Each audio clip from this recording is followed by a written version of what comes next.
Hello everyone, welcome to my mini blog.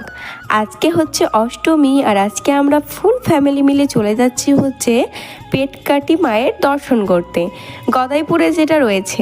তো চলো যাওয়া যাক। তো আমরা তো চলে এসেছি টোটোতে করে, আর এই হচ্ছে সেই পেটকাটি মা। আর এই দিকে দেখো মায়ের মাথার উপরে কত পায়রা, তোমরা কি দেখতে পাচ্ছ? তো যাই হোক, লোকমুখে কিন্তু অনেক গল্প আমরা শুনেছি, তো তোমাদের সাথে সেই গল্পটা আমি আজকে শেয়ার করতে চাই। তো এই পেটকাটি মা কিন্তু প্রচুরই জাগ্রত, তো সেই কারণে কিন্তু সবাই আসে হচ্ছে এই ঠাকুরের দর্শন করতে। তো তোমাদের সাথে শেয়ার করি হচ্ছে সেই গল্পটা। অনেক অনেক দিন আগে একটা মেয়ে এই মায়ের কিন্তু পুজো করতে আসতো প্রত্যেকটা দিন। তো এরমই একদিন বলে মানে খুব সুন্দর সাজুগুজু করে মেয়েটা এসেছিল মায়ের পুজো করতে, এবং মা কিন্তু তাকে ভক্ষণ করে নেয়, এবং তার শাড়ির আঁচলের একটা কোণা মায়ের কিন্তু মুখে রয়ে যায়, এবং পুরো শরীরটা কিন্তু মা মানে ভক্ষণ করে নেয়। তো পরবর্তীকালে তার ফ্যামিলি যখন মানে তাকে খোঁজাখুঁজি করছিল, তখন মানে এটা বলে যে সে মায়ের পুজো করতে এসেছিলো, তো সেখানেই ভালোভাবে খোঁজাখুঁজি করছিল, কিন্তু আর খুঁজে পায়নি।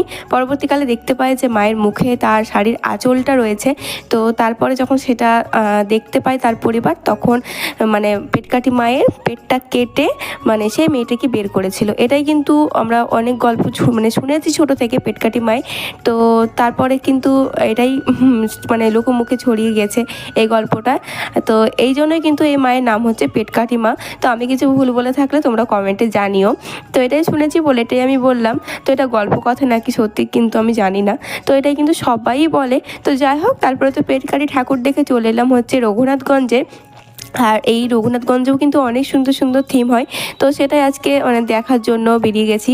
তো এই যে দেখো চলে এলাম হচ্ছে ঠাকুর দেখতে। তো অনেকগুলো ঠাকুরই কিন্তু দেখেছি, আর পায়ে হেঁটে হেঁটে ঠাকুর দেখা কিন্তু সম্ভবই নয়, প্রচুরই পায়ে ব্যথা হয়ে যায়। তো অনেকগুলোই ঠাকুর দেখেছি, কিন্তু অনেকগুলো ঠাকুর দেখাও হয়নি, মানে এর চাইতেও ভালো ভালো থিম রয়েছে অন্যদিকে, কিন্তু ওই দিকটাতে আমরা যাইনি, তার জন্য আর দেখতে পাইনি। তো যাই হোক, তারপরে তো চলে এলাম হচ্ছে কিছু খেতে, প্রচুরই খিদে পেয়ে গেছিলো।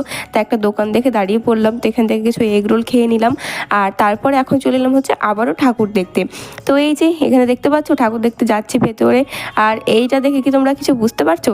এটা পুরোটাই কিন্তু সব দিয়ে তৈরি বন্ধুরা, এই যে কাছ থেকে ভালোভাবে দেখাচ্ছি বুঝতে পারবে। প্রথমে তো আমরা বুঝতে পারিনি, মা আমায় বলছে এটা কিন্তু সব দিয়ে তৈরি, ভালো করে দেখ। তো দেখলাম, তো দেখছি হ্যাঁ ঠিকই, পুরোটাই একদম সব দিয়ে কিন্তু তৈরি প্যান্ডেলটা। তো যাই হোক, তারপরে এখান থেকে কর্নেটো আইসক্রিম খেয়ে নিয়েছিলাম, আর তারপরে চলে এলাম হচ্ছে এই যে এই প্যান্ডেলটার কাছে। আর এখানে এসে দেখি যে এখনও আরতি হয়নি, আরতি হচ্ছে। তো আরতি দেখার সৌভাগ্য হয়ে গেল, আরতি দেখে নিয়েছি। তারপরে